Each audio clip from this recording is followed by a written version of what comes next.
Hai, welcome back to my channel with me Miss Aini. Halo semuanya, jumpa lagi dengan saya Miss Aini. Today I'm going to explain about present perfect tense. Jadi pada kesempatan kali ini saya akan menjelaskan salah satu materi dari tenses yang akan kalian pelajari, yaitu mengenai present perfect tense.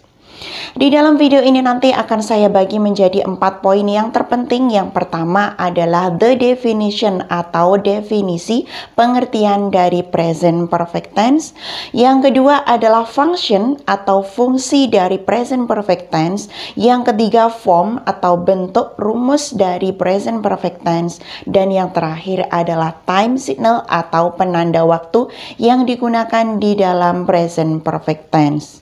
Ini adalah skemanya. Yang pertama ini judulnya present perfect tense. Yang pertama yang kita jelaskan adalah definition, kemudian function, form atau rumus, dan yang terakhir adalah time signal atau penanda waktu. Yang pertama yang akan saya jelaskan adalah the definition of present perfect tense. Jadi pengertian dari present perfect tense itu seperti apa? The present perfect tense is a verb tense which is used to show that an action has taken place once or many times before now. Jadi present perfect tense ini adalah suatu tindakan yang sudah dimulai pada masa lalu ataupun suatu kejadian pada masa sebelum sekarang.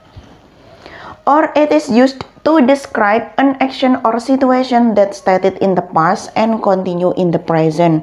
Atau suatu kegiatan tersebut dimulai pada masa lampau dan itu masih ada kelanjutan atau berlanjut sampai sekarang, atau kejadian itu sudah dimulai pada masa lalu dan sudah selesai di waktu tertentu dan efeknya berlanjut sampai sekarang. Pembahasan yang kedua adalah the function of simple perfect tense. Jadi yang kedua adalah fungsi dari present perfect tense itu seperti apa. Fungsinya yang pertama adalah the experience, itu untuk menunjukkan atau menjelaskan tentang pengalaman dari suatu hal atau pengalaman dari kejadian tertentu. Contohnya, I have been to France. Saya pernah pergi ke Perancis. Jadi dia pernah pergi ke Perancis dan sekarang tidak ke Perancis, tetapi efeknya dia masih punya pengalaman tentang Perancis seperti apa. Contoh yang kedua adalah John has studied 2 foreign languages. John telah belajar 2 bahasa asing. Jadi dia mempelajari bahasa asing itu sudah selesai dan sekarang masih punya efeknya. Jadi fungsi yang pertama adalah digunakan untuk menunjukkan pengalaman dari seseorang. Kemudian fungsi yang kedua adalah change over time. Jadi untuk menunjukkan suatu perubahan tertentu. Sebenarnya kita semuanya juga tahu antara waktu satu dengan waktu yang lain, periode satu dengan periode yang lain pasti adanya perubahan. Jadi fungsi yang kedua ini adalah untuk menunjukkan bahwasanya terjadi perubahan terhadap suatu hal atau adanya perubahan di dalam periode waktu tertentu. Contohnya, you have grown since the last time I saw you. Kamu telah berubah, kamu telah tumbuh sejak saya bertemu kamu di akhir, atau sejak saya terakhir bertemu kamu, kamu sudah mengalami pertumbuhan atau perubahan. Maka di sini ada you have grown, kamu telah tumbuh, kamu telah berkembang, kamu mengalami perubahan sejak terakhir saya bertemu kamu, sejak terakhir saya melihatmu. Jadi itu 2 fungsi yang pertama. Fungsi yang pertama adalah pengalaman, untuk menunjukkan pengalaman. Fungsi yang kedua adalah untuk menunjukkan adanya perubahan waktu atau perubahan periode tertentu. Fungsi yang ketiga adalah to show accomplishment. Jadi untuk menunjukkan suatu prestasi yang sudah kita dapatkan atau sudah didapatkan oleh seseorang. Contohnya, our son has learned how to read. Anak laki-laki kita telah belajar bagaimana cara membaca. Jadi di situ dia menunjukkan bahwasanya anaknya itu sudah belajar tentang cara membaca. Jadi prestasi yang sudah dia dapatkan adalah dia sudah belajar membaca. Kemudian fungsi yang keempat adalah an incomplete action you are expecting. Jadi suatu harapan tetapi harapan itu tidaklah lengkap. Jadi dia itu masih menunggu suatu hal itu terjadi tetapi kenyataannya belum terjadi. Contohnya, James hasn't finished his homework yet. James tersebut belum menyelesaikan tugasnya. Jadi dia sebenarnya mengharapkan bahwasanya James menyelesaikan tugasnya, tapi kenyataan harapan itu belumlah lengkap atau harapan itu belum ada kenyataannya. Jadi fungsi yang ketiga adalah untuk menunjukkan suatu prestasi, kemudian fungsi yang keempat adalah untuk menunjukkan suatu pengharapan bahwasanya pekerjaan itu diselesaikan tetapi nyatanya belum terrealisasi. Fungsi yang kelima adalah multiple action at different time. Jadi tindakan yang banyak atau beberapa tindakan pada waktu-waktu yang berbeda. Contohnya, I have had 4 quizzes and 5 tests so far this semester. Jadi sejauh ini dalam satu semester ini saya telah menjalankan 4 quizzes, 4 quiz dan juga 5 tes selama satu semester ini. Jadi di situ ada beberapa kegiatan, beberapa pekerjaan yang telah dilakukan pada masa lalu dan itu ditunjukkan dalam multiple action at different time. Jadi waktunya itu berbeda-beda. Di dalam rumus yang ketiga yang kita bahas ini, tentunya kalian masih ingat semuanya bahwasanya kalimat itu dibagi menjadi 2. Yang pertama adalah kalimat verbal, kalimat yang predikatnya itu berupa kata kerja. Kemudian yang kedua adalah kalimat nominal, kalimat yang predikatnya itu bukan kata kerja. Nah, di sini ada 2, yaitu yang pertama verbal dan yang kedua adalah nominal ataupun bentuknya dalam bentuk nominal. Sekarang kita akan membahas dulu kalimat verbal seperti apa. Sekarang yang kita bahas adalah rumus yang digunakan di dalam present perfect tense. Jadi rumusnya ini sama seperti tenses sebelumnya. Di situ ada yang namanya positif atau afirmatif, kemudian negatif, dan yang terakhir adalah interrogatif atau kata tanya. Bisa juga diartikan dengan seperti ini: plus atau positif, kemudian min negatif, kemudian interrogatif atau kata tanya. Sekarang kita lihat rumusnya untuk rumus positif dulu. Jadi untuk rumus positif adalah subjek plus have atau has plus verb 3 plus objek. Ini saya garis di sini ya, saya kasih kotak. Jadi ini rumus yang pertama adalah subjek plus have atau has plus verb 3 plus objek. Jadi inti dari present perfect tense itu yang perlu kalian ingat adalah rumusnya di sini. Ada have, has plus verb 3 atau past participle. Contohnya, they have lived in Jakarta a long time. Mereka telah tinggal di Jakarta dalam waktu yang lama. Coba kita cek.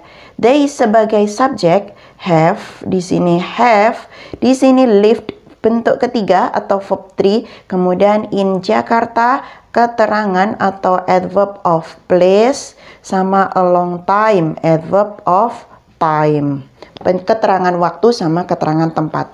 Selanjutnya bentuk negatif, rumusnya subjek plus have, has plus not. Karena negatif yang perlu kalian ingat ketika negatif itu pasti ada tandanya not.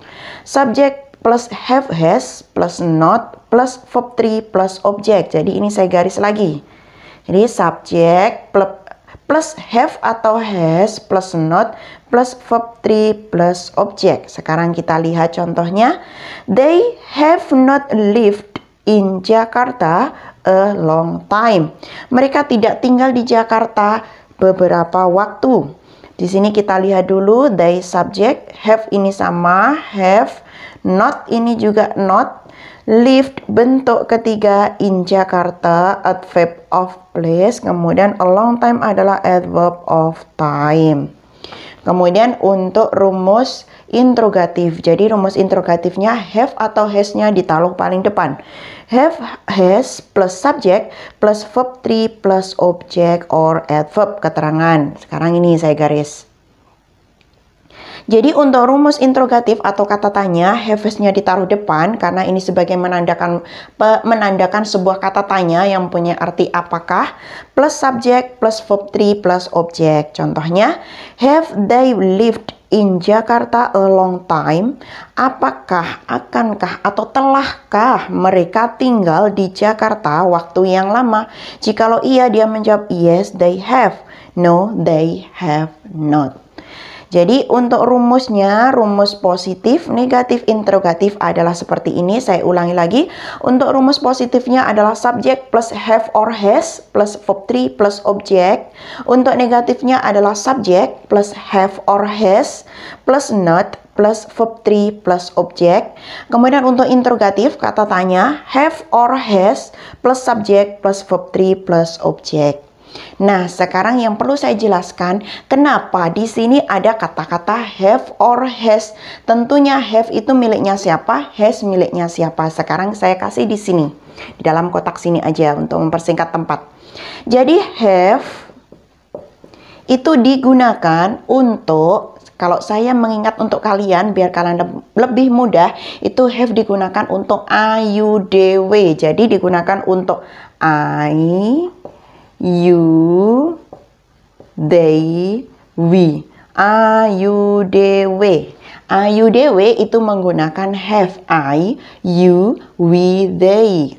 Ayu, dewe. Ayu, they, we. Kemudian di sini untuk has digunakan untuk he, she, it.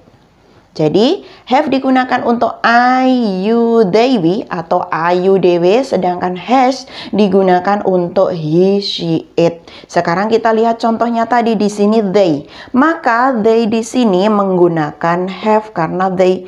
Kalau di sini kalian ganti dengan he, maka digunakan has. He has lived. Kayak gitu. Jadi umpama di sini kalian see diganti she, maka di sini juga she has lived in Jakarta a long time.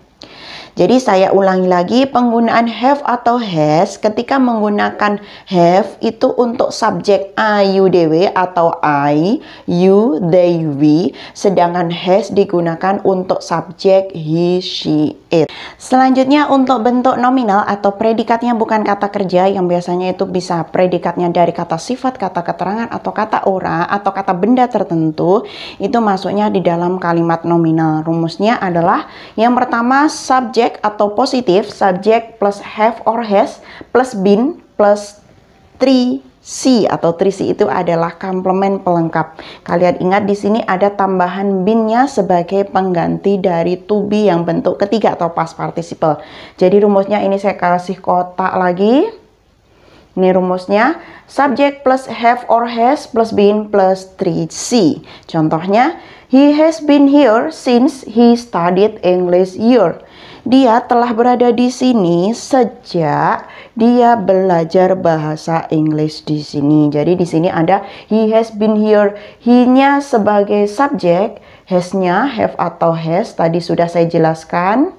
Kemudian di sini been, here di sini maksudnya adalah 3C atau kata keterangan waktu, kata keterangan tempat di sini. Kemudian untuk negatifnya, subjek plus have or has plus not plus been plus 3C. Contohnya, he have not been here since he studied English here. Dia telah berada di sini atau sudah berada di sini mulai atau sejak dia belajar bahasa Inggris. Kemudian untuk kata tanya, ini tadi belum saya kasih kolom, saya kasih kolom dulu, ini rumusnya. Kemudian untuk interrogatif kata tanya rumusnya sama, ini juga saya kasih kolom atau kotak lagi di sini. Jadi kata tanya have atau has didahulukan, kemudian plus been plus 3C. Have or has plus subjek, ini belum ada subjeknya ya, dikasih subjek plus been plus 3C. Jadi contohnya, has he been here since he studied English here? Apakah dia sudah berada di sini sejak dia belajar bahasa Inggris? Jadi saya ulangi lagi.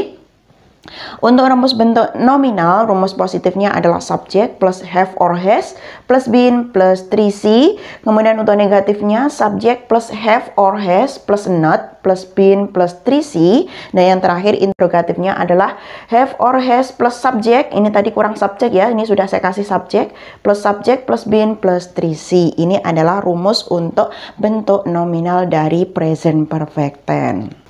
Pembahasan yang terakhir adalah mengenai time signal atau penanda waktu yang bisa digunakan di dalam present perfect tense.